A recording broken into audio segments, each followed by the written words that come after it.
Le stress, c'est le fléau de la vie professionnelle. Parmi les secteurs les plus à risque, la restauration, où les facteurs de stress sont nombreux.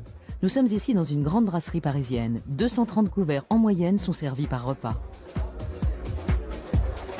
Ensuite, il y aura une Saint-Jacques et un rhum steak à point. 23 employés en salle et une douzaine en cuisine. Pour tous, à l'heure de pointe, c'est le début de la tension. Les premiers couverts et les premiers clients, c'est le coup de feu et tout ça, c'est le stress. Il faut que ce soit parfait. C'est tout le temps, rapide. Et donc, faut être partout à la fois. C'est vrai que ça peut être un peu stressant de ne pas avoir assez de temps, de ne pas pouvoir s'en sortir, quand on voit qu'il y a beaucoup de tables à débarrasser en même temps. Parmi les facteurs de stress, il y a le temps, mais la pression peut aussi venir d'ailleurs.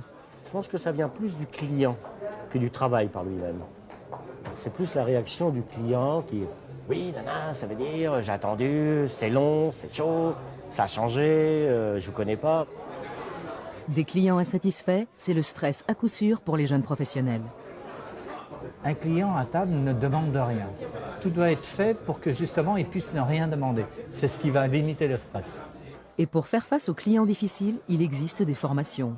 Enfin, une ambiance tendue peut aussi parfois venir des chefs ou des patrons.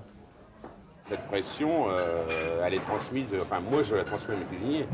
C'est la direction et les plus haut placés, le chef, tout ça qui peut mettre un petit peu plus de pression. La manière de communiquer du patron est donc déterminante. Un responsable qui parle aux gens mal ou qui ne manage pas sa salle normalement, ça peut créer du stress pour les employés. Ça c'est clair, hein, parce que c'est un travail d'équipe.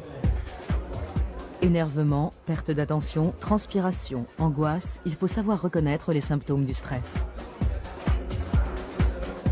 Ce qu'on voit souvent dans le milieu professionnel, c'est du stress chronique. Et ce stress chronique, on peut le repérer à un certain nombre de symptômes, alors qui sont les troubles du sommeil, parce que l'organisme est très excité dans la journée, donc la nuit il se repose mal, mais des troubles digestifs, des maux de tête, des oublis aussi, des erreurs, des troubles du caractère.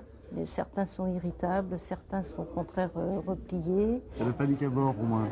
C'est ce qu'on appelle être dans le jus.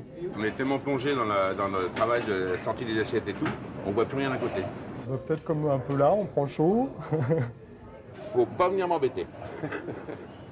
Moi, une petite bricole peut vous faire retourner quelque part alors que la chose la plus importante était ailleurs en fait. Mais attention, ce qui paraît supportable sur le coup peut avoir des conséquences graves sur la santé. Le stress chronique agit en surstimulant tous les organes et puis à long terme, il va y avoir un épuisement de ces organes et donc on va avoir des maladies type hypertension artérielle, mais aussi dépression. Ça va agir aussi sur nos capacités immunitaires, donc plus d'infections type grippe, rhume, infection urinaire. Et puis ça va agir aussi sur ça nous met en tension les muscles et donc ça donne des douleurs du dos, des épaules, surtout des membres supérieurs et de la partie supérieure du dos. Et l'école ne prépare pas toujours les jeunes aux réelles conditions de travail. À l'école, on a 2 tables, et puis là, on peut vite se retrouver avec 10-12 tables, quoi. Donc il y a quand même une grosse différence. Mais disons qu'à l'école, on n'apprend pas la vitesse du travail, en fait. Alors, pour alléger les contraintes du métier, le patron a choisi d'améliorer l'organisation et de former ses jeunes employés. Cela leur évite l'angoisse face à l'inconnu, une source de stress de plus pour les débutants. Une boule de pain et l'amuse-bouche. Tu sais où c'est l'amuse-bouche? Boule de pain, amuse-bouche et petite assiette ronde. Pour une personne qui n'est pas professionnelle, surtout ceux qui sont en apprentissage, qui viennent des écoles, il faut qu'elle soit en doublure pendant un moment avec un bon professionnel. Tu le suis pour savoir comment faire une mise en place. 200 sauces. Ouais, 3 jours, 200 sauces. Tu le suis même pour rentrer une table, tu vois. C'est pas acquis, on recommence le lendemain, jusqu'à temps que la personne soit habituée. L'autre moyen de lutter contre le stress, ce sont les réunions de la journée. Avant le service d'abord, pour annoncer le menu du jour et que tous soient au courant des nouveautés, ça évite les mauvaises surprises.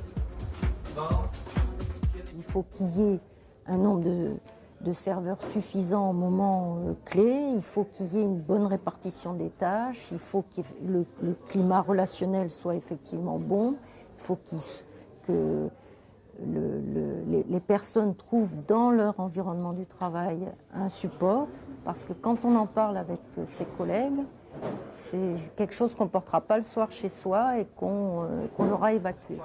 C'est pour cela qu'après le service, les employés se réunissent à nouveau, cette fois pour parler d'éventuels problèmes, pour pouvoir les éviter à l'avenir. Le serveur dit ça s'est bien passé. Moi j'étais un petit peu stressé, j'avais 3 tables en même temps, comment que ça se fait, voyez. Et le fait de débriefer ça soulage un petit peu. En effet, parler de ces problèmes peut apaiser les tensions, mais tous les établissements ne sont pas aussi bien organisés. Alors, restent les petits conseils des professionnels. Le conseil, c'est de dire reste nature. Au début, s'il y a quoi que ce soit, appelle un responsable ou appelle un maître d'hôtel. Prendre du recul sur l'urgence, sur les problèmes, c'est pas dramatique. Rester calme, prendre de la distance, parler avec ses supérieurs, voilà qui peut aussi aider.